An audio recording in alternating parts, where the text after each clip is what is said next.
Fala pessoal, começando mais um vídeo de fechamento semanal do mercado para vocês. Semana no mínimo surpreendente, eu diria, eu acho, né? Mercado americano, a gente tem aí atingindo novas máximas históricas. Se eu não me engano, são 13 dias de alta. Nasdaq, perdão, S&P 500 aqui teve um dia de queda, mas Nasdaq vai para o 13º dia de alta. Nunca na história isso aconteceu. Então, estamos vivendo história. E uma história que acontece de um jeito imprevisível, para dizer o mínimo, certo? Eu imagino que ninguém esperava que o mercado faria esse movimento. Obviamente, dava para a gente ter uma ideia de que o mercado poderia sim renovar a máxima histórica esse ano, parecido com o que foi o movimento do Liberation Day ano passado, mas não nessa velocidade, né? Basicamente, o movimento que o mercado demorou aí uns 6 meses para fazer, de agosto do ano passado. Perdão, 6 meses não, uns 5 meses, de agosto até o final de janeiro desse ano. O mercado demorou 5 meses para fazer. Hoje não, agora a gente fez em 3 semanas basicamente, né? Eu lembro de eu mostrando para vocês em um vídeo esse candle aqui, essa ancoragem na média de 50 do semanal, falando que poderia ser o fundo, mas ainda um pouco cético sobre isso. E no final foi o fundo mesmo e o mercado basicamente foi reto para cima. Uh, Dava para esperar que fosse um fundo, mas definitivamente não que o mercado faria um rompimento dessa forma. Então, enfim, uma semana, enfim, não sei se eu posso dizer boa, espero que tenha sido boa para vocês, mas, enfim, bastante inesperada, para ser bem sincero. Se a gente for ver aqui intraday, o mercado basicamente não corrigiu. O máximo de correção que a gente teve foi o mercado ficando lateral, média chegando, ancorando o preço e já partindo para cima mais uma vez. Então, S&P 500, a gente tem aqui esse padrão de alargamento que está um pouquinho torto, isso é verdade, e está sendo rompido para cima agora. A gente tem que ficar atento semana que vem para ver se esse rompimento não vai falhar assim como ele falhou para baixo, aqui justamente onde o mercado marcou fundo. Então seria um ponto de atenção para ver se o mercado marcaria um topo agora e voltaria para dentro desse range. Eu vi um trader gringo hoje comentando no Twitter que ele tem notado padrões de alargamento sendo mais comuns no mercado e de fato eles têm sido nos últimos. Bom, eu não tenho muito tempo de mercado, tenho uns 2 anos e meio e de fato, se eu parar para pensar, eu já vi alargamentos acontecendo tanto no Ibovespa quanto no mercado americano diversas vezes. Ano passado, por exemplo, quando aconteceu o Liberation Day, a gente já tinha uma certa forma de alargamento acontecendo aqui. Tinha esse maior e tinha também esse alargamentozinho menor aqui, se a gente pegar esses fundos. Então, de fato, tem se tornado mais comum. Isso basicamente diz que a volatilidade do mercado ela está sempre aumentando, não sempre aumentando, né? Mas ela tem aumentado com mais frequência, o que não necessariamente simboliza um mercado saudável, né? Mas enfim, S&P 500 esse alargamento, ficar atento semana que vem para a possibilidade da marcação de um topo.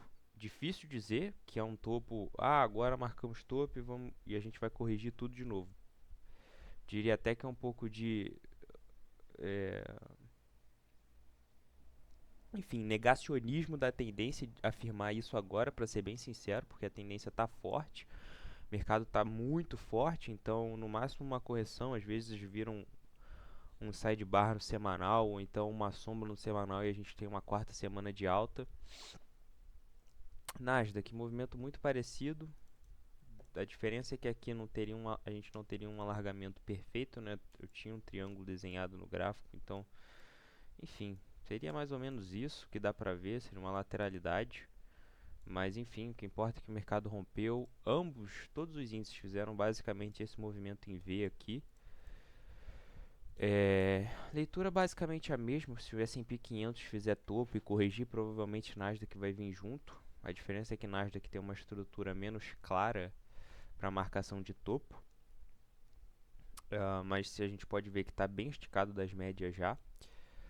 Dow Jones ficando para trás, o que mostra que a gente tem uma dominância aí das ações de tecnologia, semicondutores, enfim, e, e esses setores, né, menos. Enfim, isso mostra que o mercado está com mais apetite para risco. A gente viu no final do ano passado mercado com características de aversão a risco, então a gente viu o Dow Jones subindo e S&P 500 e Nasdaq ficando de lado. Foi justamente quando o setor de tecnologia lateralizou. Então a gente tem Dow Jones ficando para trás, ainda não fez o movimento em V. E RSP, o S&P 500, dando o mesmo peso para todas as ações, também ainda não fez topo, mas já está mais próximo da máxima do que o Dow Jones, mas também um movimento em V muito parecido. Falando de juros, hoje a gente teve um movimento muito importante, inclusive parte da alta de hoje se deve à reabertura do Estreito de Hormuz, pelo menos falas de reabertura do Estreito de Hormuz, mas o tráfego de navios cargueiros ainda não voltou ao normal.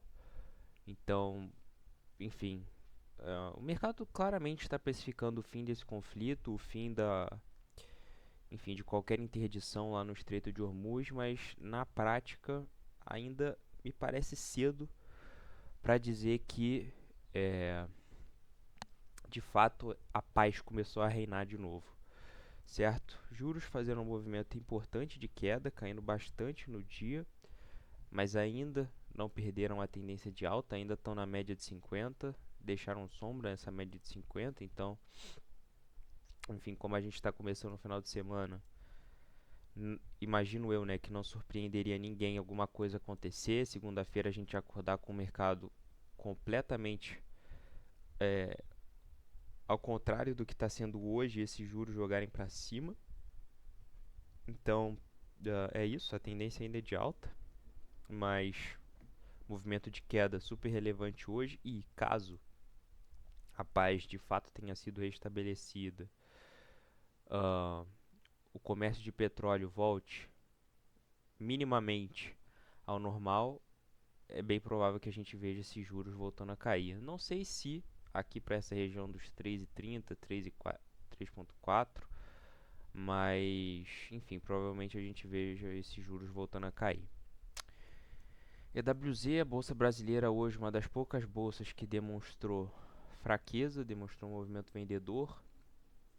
Isso daqui muito provavelmente é a marcação de um topo de curto prazo, pelo menos para a gente ver um pullback nessa média de 20, reteste dessa região de topo, minimamente.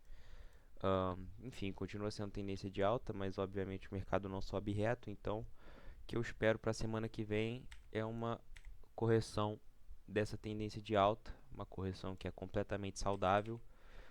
O Ibovespa aqui já deixou um PFRzinho marcando a possibilidade desse topo, e a leitura aqui é a mesma. Hoje a gente teve um candle que mostra uma força vendedora bem grande, porque a gente teve a violação da máxima do candle anterior, ou seja, o mercado hoje ele abriu com força. Não sei se vocês acompanham o mercado no intraday, né, mas hoje uma pancada de ação abriu guiepando para cima, e dificilmente quando o mercado abre com essa euforia toda ele se mantém nessa euforia ao longo do dia. Tem que ter algo muito forte motivando essa alta dos mercados. Então o candle de hoje, como vocês podem ver, a gente violou a máxima de ontem, mas fechou abaixo da mínima, então mostra uma dominância vendedora muito forte. Isso daqui muito possivelmente é realização de lucro dos gringos que vinham alocando em blue chips aqui no Brasil, porque se a gente for comparar o Ibov com o Small, a gente pode ver que o Small hoje subiu 0,9%. Então o Small hoje foi mais forte do que o Ibovespa, algo que não vinha acontecendo. Um movimento interessante. Talvez agora seja o momento para começar a olhar para small caps. DXY, mais uma semana de queda, movimento começando a ficar interessante para a perda de fato dessa região de suporte aqui, que está entre, sei lá, os 96, 95 pontos. Não sei se dá para considerar ainda esse canal, porque ele já foi violado tantas vezes. Enfim, o mercado já perdeu e voltou para dentro diversas vezes, então não sei o quão válido esse canal ainda é. Mas esse retângulo demonstrando lateralidade continua bem válido, o mercado, enfim, precificando perfeitamente o range. É normal que a gente tenha uma correçãozinha nessas médias que estão invertendo e depois o mercado volte aqui para baixo para retestar essa região dos 96, 95 pontos e quem sabe fazer o rompimento para continuidade. Mas por enquanto, DXY segue lateral. Chama atenção para o gráfico mensal, que está fazendo um pullback na inversão das médias, que pode ser o ponto de inflexão necessário para a perda desse fundo. DBC sofrendo um pouquinho hoje, né? Está exposto ao petróleo, então se o petróleo cair, DBC vai cair junto, que ameniza um pouco a queda, a exposição a a metais, que com esse movimento de queda do DXY voltaram a se valorizar, então a gente vê a prata e o ouro num movimentozinho de alta tímido. Graficamente falando ele é tímido, mas se a gente pegar em números aqui é bem relevante, 18% no ouro e 32% na prata desde o último fundo. Aquele rompimento da prata que eu comentei com vocês, provavelmente no vídeo de semana passada, tá dando continuidade. Eu não tomei posição, para ser bem honesto, até pensei em comprar nesse dia aqui, mas enfim, essas médias alinhadas para queda me impossibilitam uma entrada e eu não achei um ponto minimamente confortável para um stop, então sigo esperando. Mas metais voltando aí a demonstrar certa força com o DXY voltando a se desvalorizar. Petróleo, com toda essa questão de possibilidade de paz lá no Oriente Médio, obviamente se desvalorizando, caindo 5,9% hoje. Eu não lembro o código do futuro, BL, eu não me lembro o código o ticker do futuro de petróleo lá nos Estados Unidos, mas enfim, petróleo se desvalorizando hoje, ainda dentro desse canal, deixando sombra na média de 50, o que ainda deixa o alerta ligado para um possível movimento de alta, tá?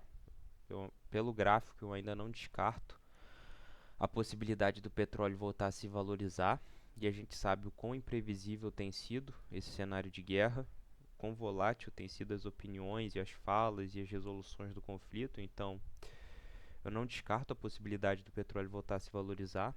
Commodities agrícolas, mesma coisa sem graça de todas as semanas, inclusive acho que vou parar de falar sobre elas aqui, quando acontecer algo relevante eu volto a falar, mas seguem laterais.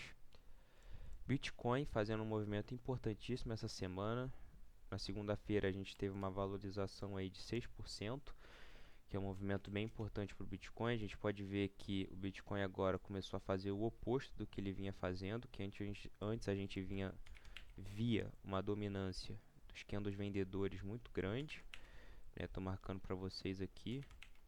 Óbvio, tinha alguns candles compradores fortes no meio do caminho, mas a gente via que quando a venda aparecia, ela aparecia com força, e agora a gente está vendo justamente o contrário, que é basicamente os compradores aparecendo com força, o que pode demonstrar minimamente, né, um sinal de fundo, pelo menos de curto prazo, para o Bitcoin. Na minha opinião, a tendência continua sendo baixista, mesmo que no diário a gente tenha a inversão das médias móveis hoje e o mercado já rompendo esse topo, que eu deixei como referência no vídeo de semana passada. Então a gente tem sim a ativação de um pivô de alta aqui, mas ainda não consigo considerar o Bitcoin numa tendência de alta, certo? Gráfico semanal, a gente tem o pullback na média de 20, que pode ser um ponto muito importante para jogar o Bitcoin para baixo de novo. Então, enfim, ainda é um pouco precipitado, na minha opinião, dizer que o Bitcoin fez fundo, ainda tem muito caminho pela frente para isso, mas é fato que ele vem demonstrando uma força relativa em relação aos outros mercados nesses últimos dias bastante interessante. Bom, vídeo mais curto hoje, demorei um pouquinho mais para gravar, mas enfim, essa foi a revisão sobre o mercado na semana. Basicamente o mercado com bastante apetite para risco, precificando paz no Oriente Médio e um ambiente minimamente normal. Espero que vocês tenham gostado do vídeo. Se você gostou, deixe seu like, compartilhe esse vídeo para seu amigo. se inscreve no canal e até semana que vem. Valeu!